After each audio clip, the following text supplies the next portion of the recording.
Ah, the 90s. 'Twas a simpler time. A time of pogs, Backstreet Boys, and copious amounts of denim. Ew. But if there was one thing that till this day people still remember fondly from the 90s, it would be the wide and diverse selection of television shows, ranging from shows for kids, shows for teenagers, and shows for adults, somewhere up here. There was really a show on television for everyone in the 90s. And while there's been somewhat of a resurgence in popularity for television shows in the past couple of years, there's no denying the impact that the shows of the 90s left on pop culture and just all of us in general. I mean, take Friends for example, a decade later and people are still going crazy every time a rumour pops up, oh, there might be a new movie, there might be a reunion, it's insane, it's never gonna happen. I hope it happens, I really hope it happens. And while my personal favourite shows from the 90s was Frasier, Friends, and pretty much anything on Cartoon Network at the time, I'm struck with awfully fond memories of another show. A show I probably shouldn't have liked as much as I did, but I remember loving it, and I'm kind of embarrassed about it. And that show was Sabrina, the Teenage Witch. Yep. I watched a show that was aimed primarily at teenage girls. You know, like the kind we make fun of these days who are watching the likes of Twilight. But you know what? I'll say this, and I'll stand by it.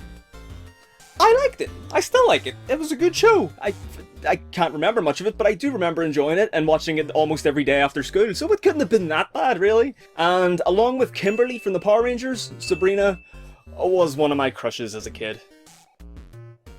Yep. Now, the show was pretty successful for at least the first 4 seasons. After that, it kind of tailed off, but at one point it was a very successful and very popular TV show, so, you know, what happens to something when it gets that popular? It gets milked at the teats, and we get spin-offs and merchandise and video games. So obviously that means today we're going to be looking at a video game. And what video game would that be? And the game we will be looking at today is Sabrina the Teenage Witch, A Twitch in Time on the PS1. An absolute classic. Okay, I don't actually know if it's any good or not, because I did pick it up in a second-hand shop for 20p not that long ago. So yeah, for 20p we can only expect the very best the PS1 has to offer, you know? So yeah, enough of the formalities, let's see what fresh hell awaits us.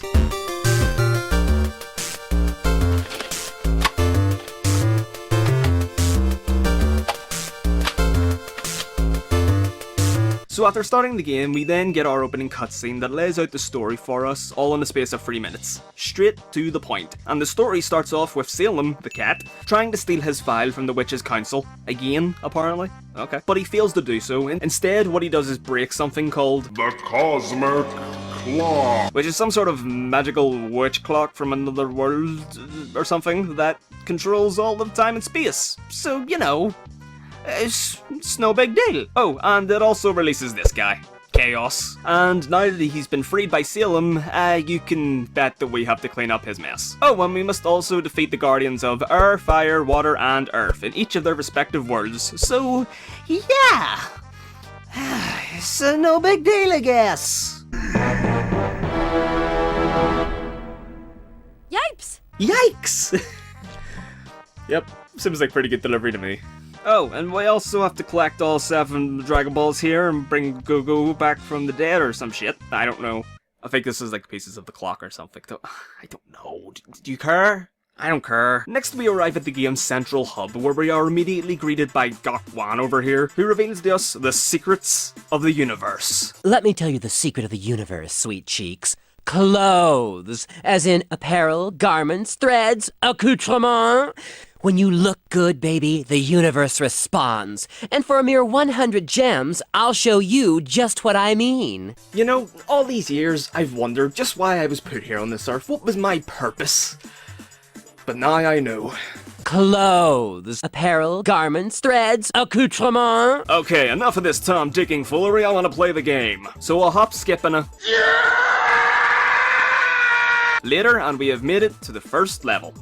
The Tar Pits. And upon taking my first steps in the game, I noticed that this game controls awfully similar to another game I've played before, but...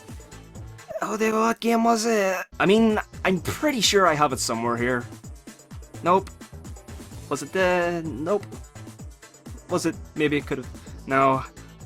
Ah, yes! There we go. Croc. Legends of the Gobos. It feels freakishly familiar to this PS1 classic. Everything from the slippery sliding turning of the character, to the somewhat awkward platform missing, rage-inducing jump that just... ugh. We'll get to that soon enough. Well, I guess if you're gonna pick one game to, you know, rip off, it was a great game, and I mean, by following that formula, what could possibly go wrong? You know, I don't know if it's just me, but it actually kind of looks like they put some time and effort into the presentation of this game. I mean, it's not the best looking game I've seen in the PS1, but it's actually somewhat pleasant to look at. The stages are nice and colourful, the character models for Sabrina and the enemies are pretty decent, and hell, even the opening FMV didn't scare the holy bejesus out of me, like most PS1 games did. Which is good, because I wouldn't wish this on any young kid picking this game up for the first time. It may not be up there with the likes of Crash Bandicoot, Croc, and Banjo-Kazooie, but it doesn't look anything near as bad as I thought it was gonna look, so yeah, good job, game. So as we get on our merry way, the game decides to teach us its controls through on-screen prompts, thankfully, instead of one of those stupid dopey controller layout loading screens, whatever the fuck they are. As a kid, I really didn't like those. I always felt like way too much information all at once, and I couldn't take it all in. But this, yeah, more games needed to do this back then, because I probably would have been better at games as a kid. I probably would have completed more games, but I didn't. I just recently completed Crash Bandicoot, even though I played it all those years ago. Yeah, I wasn't too good at games. So this does a pretty good job of introducing younger players to the controls of this game without overwhelming them, and it's through this that we learn Sabrina's main attack, spells. S-P-E-L-L-S, spells. You do these spells by collecting a number of different spell books throughout the level, and each one will have a different effect and spell within it. Got my first spell book. I wonder what the first spell does. I actually feel kind of bad. Wow! That was brutal. I really wasn't expecting to, well, murder my enemies, but okay. Think they need to raise the rating of this game? Jesus. Sabrina the Teenage Witch, a bitch in crime. You also have a light attack at your disposal that takes around 3 to 4 hits to take down an enemy, but you will almost never use this because there are plenty of spellbooks strewn throughout each level, and you never really run out. So it's really more of a last resort if you do get a little careless with your main spells and run out of them.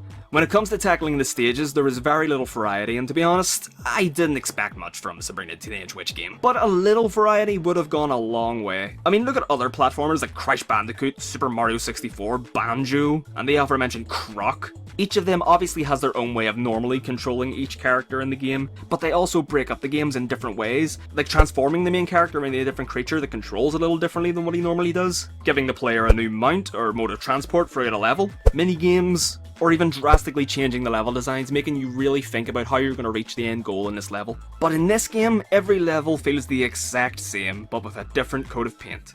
Like I said before, I didn't expect much from a game like this, but I have played games in the past that I wasn't expecting anything from, and was pleasantly surprised by them. Sadly, this game wasn't a one of them. The game is structured a little like the original Sonic the Hedgehog, where in each world there are 3 stages, with the third one culminating in a boss fight. Here he is, ladies and gentlemen. He's big, he's powerful, heck, he's got rocks in his head. He's the droll about town, Bob the Bowler.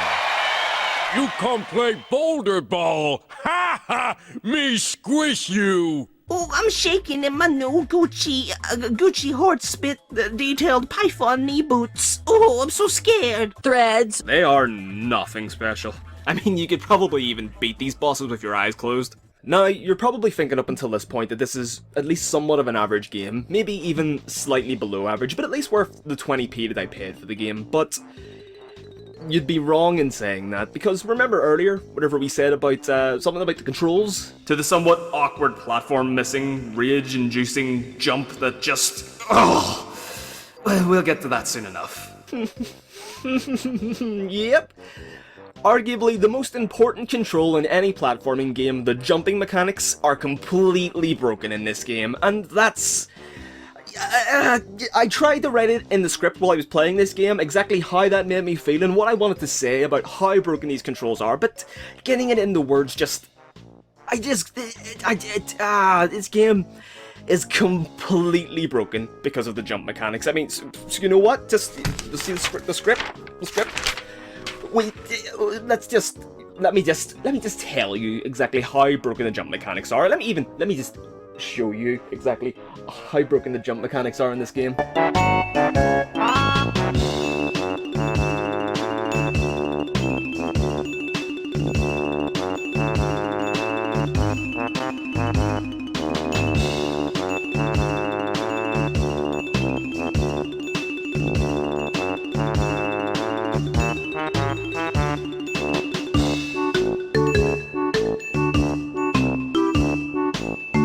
Oh yeah, and I forgot to mention the music. It sucks. I'd rather have my ears shoved up my arse, to be completely honest. So yeah, like I've said countless times, unless you have been counting, in this case it's probably about 4, I wasn't expecting much, if anything, from this game, especially for 20 pence. But what is disappointing about this game most is that it actually had some sort of potential to be at least a somewhat average game that kids could enjoy and parents could pick up for 20p! That's about 5 times now, for them to enjoy while they're out working or something. It's just a bargain, but despite some glimpses of like the average game that I'm getting at, the jump mechanic just absolutely abolishes everything that this game did right. Or average, and that sucks, because my first impressions of this game were that it was alright and that it was acceptable until I started jumping. It had the nice bright eye-catching graphics that, while not being amazing, still got the job done and weren't too offensive. And it also had a slightly similar feeling to the classic Croc. Even though it had slightly wonky jumping mechanics, it wasn't anywhere near as game-breaking as this game. And my screen just went off. Oh, so that was up the whole time? Great. And it just seemed like at the start of playing this that it might turn out to be a nice little clean platformer for kids to play and enjoy, but these jumping mechanics completely spoiled any chance this game... You know what? This is so stupid. This was a complete waste of time. What did I expect from a Sabrina the Teenage Witch game? I mean, what was I expecting? Crash Bandicoot? Was I expecting Banjo-Kazooie? What did I honestly think I was getting for 20p? You know what? I think it's time for, well, what happened to RoboCop?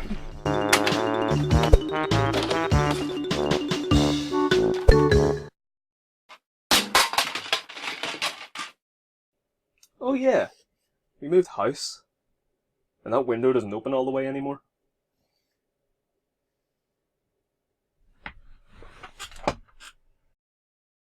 Hey everybody, how's it... Excuse you? Hey everybody, how's it going?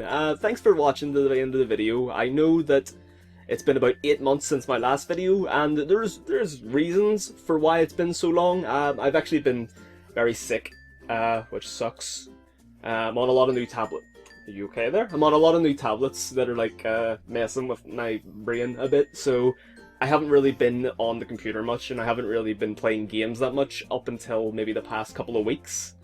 Maybe about a week and a half, not even that long. So I'm only really starting to get back into things now. But when I'm about to start getting back into making videos, I have 2 more scripts written. So I'll be getting those made soon enough. And if you enjoyed this video of Sabrina the Teenage Witch, don't forget to leave a like. Let me know that you liked the video, and I really appreciate it if you do. And leave a comment as well, telling me what you thought of the video. It's only my 2nd video like this. I was hoping to have had about 12 videos like this done by now, but unfortunately, like I said, I got sick, and yeah, that really sucks. But thank you to everybody that subscribed from the last video, and everybody that commented on the first video as well. It was really awesome. There's about 20 odd comments on it, about 30 odd likes, near 700 views, and I got 40 subscribers from that video and haven't really lost a single one of these since I put that first video up, so it's really awesome that you guys have stayed subscribed. Stop growling at the bird. It's really awesome that you guys stayed subscribed the whole 8 months, even though there was no content. And I'm gonna say, I promise that I'm gonna start making more content, and I want to get better, and I want to improve my content, because I really enjoy this. And doing this has only taken a week to do this video, so it shows you if I hadn't been doing it, it could have gotten a video out, but the way I was feeling with all that, I couldn't. But doing this makes me realize how much it makes me happy, I guess, doing stuff. Would you stop growling at the birds? How much it makes me happy doing stuff like this, and you know, contacting with you guys, having a bit of a community. That's awesome, and it makes me feel good in my pants and other places. But yeah, once again, thank you guys for watching. I hope you enjoyed this video.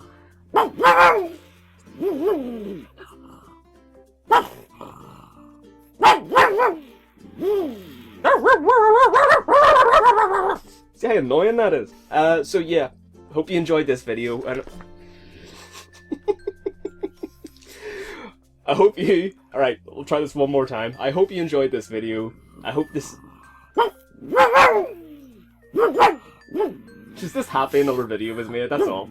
Right, thank you for watching this video. I hope you enjoyed this video, and I hope to see you on the next video. I'll leave a link over here to my previous video, the RoboCop review.